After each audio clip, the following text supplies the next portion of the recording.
नमस्कार मु Shrimati Geeta Mahanty Kalinga Institute of Social Sciences रो सह शिक्षयित्री भूगोल क्लासरूम को तुम मान स्वागत करुछि। आज दशम श्रेणी भूगोल द्वितीय पाठ भूसंबल को पढ़िबा एवं जानिबा। आमे आग क्लास रे भूसंबल किछि अंश पढ़िथिले। तमने जानिछ भूसंबल काहाको कहंती, यार प्रकार भेद, भूसंबल व्यवहार एवं यार अवस्था विषय रे आमे आलोचना करथिले। तो आज आमे भारत रे भूसंबल व्यवहार विषय रे जानिबा। तो माने जानिछ एहाकू हमर 6 प्रकार रे व्यवहार करा जाउछि, जेमति कि अरण्य भूमि, चारण भूमि, गोचर भूमि, आमर अन्य कृषि भूमि, कृषि अलभ्य भूमि, एपरि भाव रे हमर 6 प्रकार रे व्यवहार करा जाउछि। तो आज आमे एक एक करी पढ़िबा एवं ता विषय रे जानिबा। पिलाए प्रथमे अरण्य भूमि विषय रे जानिबा। पिलाए भारत रे समुदाय अरण्य भूमि प्राय 22.5 भाग रही, किंतु आमर जातीय अरण्य नीति अनुसार एवं आमर जनसंख्या दृष्टि ताहा रहिबा कथा 33 भाग। काहेकि ना आमर अरण्य परिवेश संतुलन पाई निहाती आवश्यक। सेथुर मध्य 60 भाग पार्वत्य भूमि रहिया कथा, पुणी 20 भाग समतल अंचल रहिबा आवश्यक। किंतु आमर धीरे धीरे जितेबाला जनसंख्या वृद्धि घटुची ता द्वारा कौन होची ना आमर कृषि भूमिर आवश्यकता पड़ुची, जनबसतिर आवश्यकता पड़ुची। तेणु आम मैंने कौन करूँ ना अरण्य को काटिकी सफा करी आमे ता धेरे जनबसति सृष्टि करूँ, कृषि क्षेत्र सृष्टि करूँ। ता फल आमर परिवेश संतुलन बिगड़ी जाउची। ता द्वारा कौन होची ना जलवायु रे परिवर्तन घटुची, आमर वृष्टिपात अनियमितता देखा जाउची, तापरे तापमात्रा वृद्धि घटुची एवं आमर विभिन्न प्रकार भू उत्तप्तिकरण ए सबू देखा जाउची। तेणु आमर कौन होची ना भारत रे अरण्य संबलर वृद्धि निहाती आवश्यक।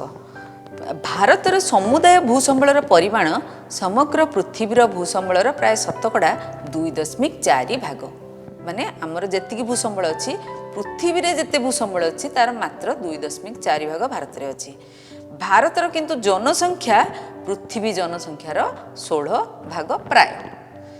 भारतर प्रत्येक व्यक्ति पाई आमर भू व्यवहार 0.048 भाग थिबा बेले आमर रशिया रे सेटा होची 8.43 हेक्टर भूमि रही एवं आमर चीन रे 0.93 भाग भूमि हेक्टर भूमि रही।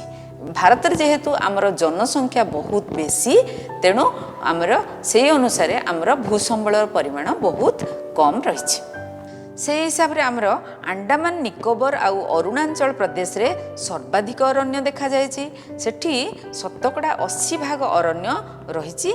आउ मिजोरम, मेघालय, त्रिपुरा प्रभृति राज्य रे 80 भाग अंचल रे अरण्य रही।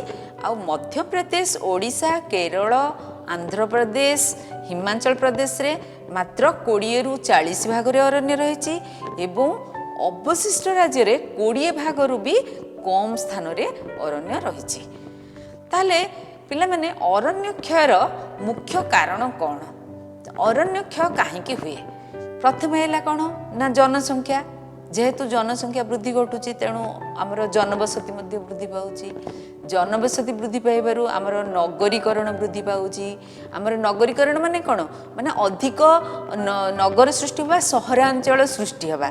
तापरे कृषि भूमिर से अनुसार लोक खाद्य जोगाइबा कृषि भूमिर भी आयतन वृद्धि घटुची। तापरे लोक मानक पई शिक्षानुष्ठान, गमनागमनर सुविधा, सेमती खनिज पदार्थ उत्तोलन पई मध्य आवश्यक पड़ुची।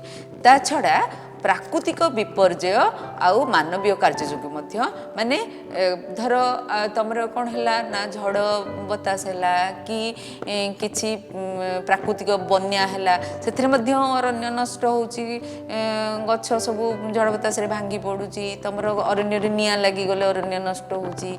तमर बन्या आसिले मध्य गछर तळु माटी खसिकरी भी से भी भूक्षय होची, ता जोगु मध्य अरण्य ह्रास पाउची। तेणु आमे ए अरण्य ह्रास पाइबा को रोकिबा पई कोन करि परिबा?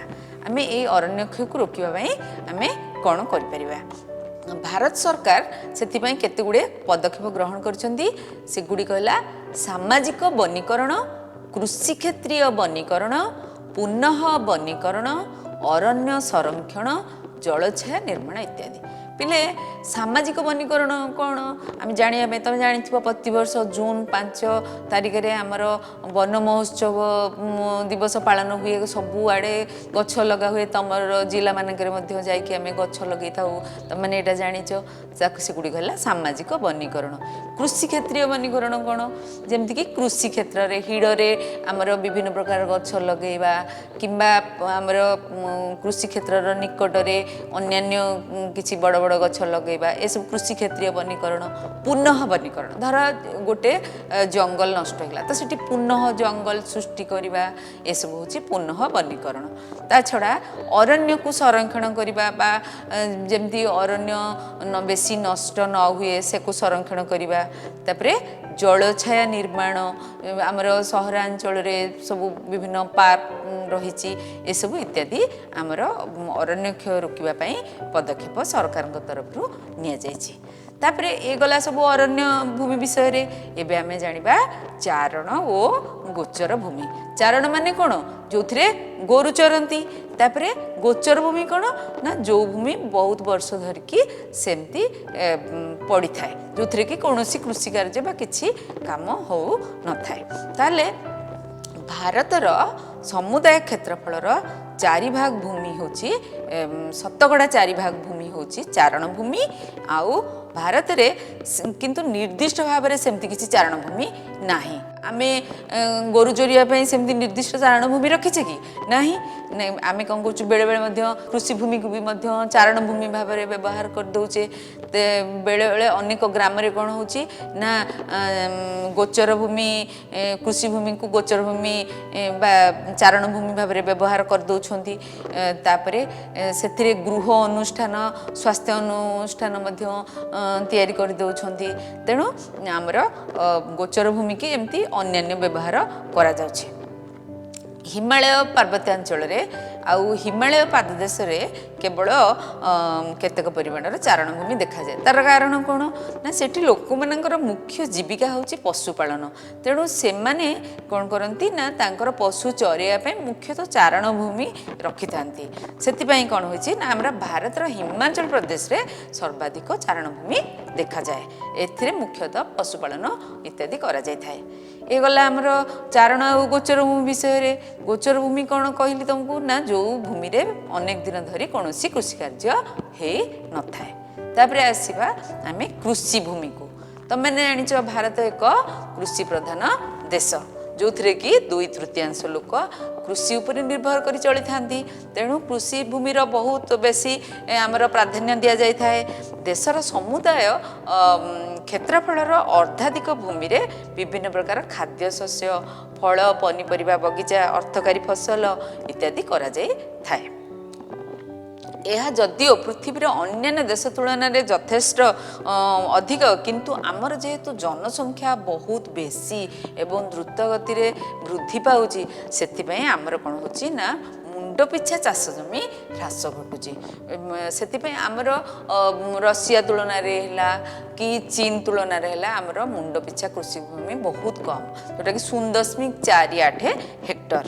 ତାପରେ ପୃଥିବୀର ସମୁଦାୟ ଚାଷ ଜମିର ଆୟତନ ଏହାର ସମୁଦାୟ କ୍ଷେତ୍ରଫଳର ପ୍ରାୟ 32%। ମାତ୍ର ଭାରତରେ ଏହା 46ରୁ 64% ମଧ୍ୟରେ ରହିଛି। ତାପରେ ଆଉ ଗୋଟେ ଜିନିଷ କ'ଣ ଦେଖାଗଲା ନା ସ୍ୱାଧୀନତା ପ୍ରାପ୍ତି ପରେ ଏ ପରିମାଣର ବୃଦ୍ଧି ପରିଲକ୍ଷିତ ହୋଇଥିଲା। ଭାରତରେ ଆମର କ'ଣ ହେଲା ନା ସ୍ୱାଧୀନତା ପ୍ରାପ୍ତି ପରେ ଯେତେବେଳେ ଜନସଂଖ୍ୟା ବଢ଼ିଲା, ସେତେବେଳେ ଲୋକମାନେ କୃଷି କାର୍ଯ୍ୟ ପାଇଁ କୃଷି ଭୂମି ଦରକାର କଲେ। ସେତେବେଳେ କ'ଣ ହେଲା ନା ଆମର କୃଷି ଭୂମି, ଅରଣ୍ୟ ଭୂମି, ଗୋଚର ଭୂମି, ଚାରଣ ଭୂମି ସବୁକୁ ମଧ୍ୟ ଧୀରେ ଧୀରେ ଲୋକମାନେ କୃଷି ଭୂମି ଭାବରେ ବ୍ୟବହାର କରିବାକୁ ଲାଗିଲେ। ତାପରେ ଆମର 1950-51ରେ କ'ଣ ହେଲା ନା ଏହା ପ୍ରାୟ 118.75 ନିୟୁତ ହେକ୍ଟର ଥିଲାବେଳେ ଏବଂ 2011-12ରେ ଏହା ପ୍ରାୟ 187.5 5-6 नियुत हेक्टर होकि बढ़ीगला। अरे कृषि भूमि बढ़ीगलानी कहीं भारतर सीमारेखा कौन बढ़ी जाऊँ कि सेटा नुहे लोक मैंने जो अन्यान्य भूमि थिला गोचर भूमि है कि अनाबादी भूमि है अरण्य भूमि है ताकू काटिकी कृषि भूमि रे परिणत कले कहीं आम जनसंख्या बढ़ीगला बुझिपार।